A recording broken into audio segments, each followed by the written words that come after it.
Well, good afternoon, ladies and gentlemen. Today we are here at lunch, and when I used to be a participant, so I used to say there is a tie between the chef and the participant in the post-lunch session. And it's a matter to be seen who of the two wins. If the chef is very good, everybody takes a slide. If the speaker is good, then everybody is alert and the chef has lost. So let's see today who wins between the two. The topic for this session is Clean and Safe Water Solution for a Sustainable World. I start from the basic. I said, first, to survive, the need is water. Second is water in adequate quantity. Third is adequate quantity at what price and at what place and in what form and how do I get it? What is the frequency?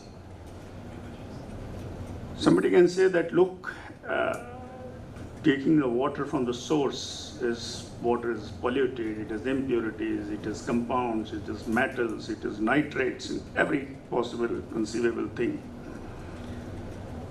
The issue is, I buy an insurance when I can afford it.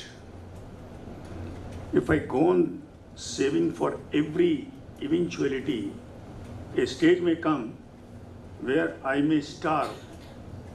For taking the insurance, I may not even survive to enjoy that insurance. Therefore, while looking at water, which is the essence of life, one can do without food for maybe 10 days, 15 days, 20 days, but not without water for more than a few days. That's what I said in the morning. Every drop of water is important. Every drop of water is full of energy. Every drop of water is source of life. When we talk of water solution for sustainable, sustenance has three elements. One is water, second is food, and third is energy. Water gives a life. To sustain that life, one requires the food.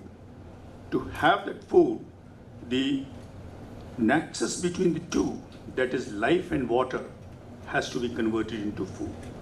That is agriculture. It could be agriculture, it could be vegetarian, it could be non-vegetarian, it could be within non-vegetarian, red meat, white meat, poultry, and so on and so forth. But the fact remains that water, food, energy, these three things are essential, interdependent, integrated, and inclusive. The life and civilization cannot move without these three in an integrated manner. Even if we look back to the history of civilizations, we find that most of the big civilizations have come along the rivers. And along the rivers, the food came, agriculture, the growth from the water nearby, and of course with the cellulosic material being burnt as firewood as the source of energy has been the basic driver right from the, we can say the time prehistoric, historic, from the BC onwards and AD onwards till date. I'll give a very interesting anecdote. I had negotiated 3 loans for different organizations for thermal generation, water generation, transmission power projects.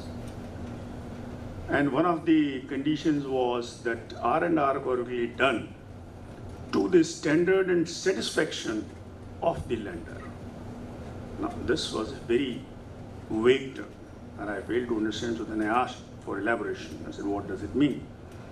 They said, look, this is what it is, this is the blueprint, and this will be the size of the dwelling, the ventilation, the light, the water, sanitation. When it came to water and sanitation, I said, what exactly is meant by that? So there has to be a filtered water supply plant, there has to be a sewage, this thing, and there has to be a sewage effluent treatment plant, and then discharge. I said, what the cost is going to be? It turned out that in the whole R&R package, the cost of the R&R package was coming to be more than the project. Then I said, look, we can look at other concepts, but two important things. One is the drinking water, and second is the sanitation part. So I said, no, these are very essential, and they constitute almost 30% of the total cost of the R&R rehabilitation, relief and rehabilitation program. Then I said 30% of the total project cost, if I had to give on relief and rehabilitation, then better to call it a day and not to have the project. Then I said, without sanitation, without water, how the worker will work? I said, look, we have in India a city called Bombay. And this Bombay has a suburb which is supposed to be one of the big slums. Said you take a person from there, take the sample of the water, a sample of the air, and a shot of the sanitation standards. Feed it to the computer and simulate it. The result would be the fellow had died 20 years back. But the gentleman drinking the same polluted water, living in the same environment, working under the same insanitary conditions, is 5 times more productive than a person of his age and caliber anywhere else in the world. So, what is more essential?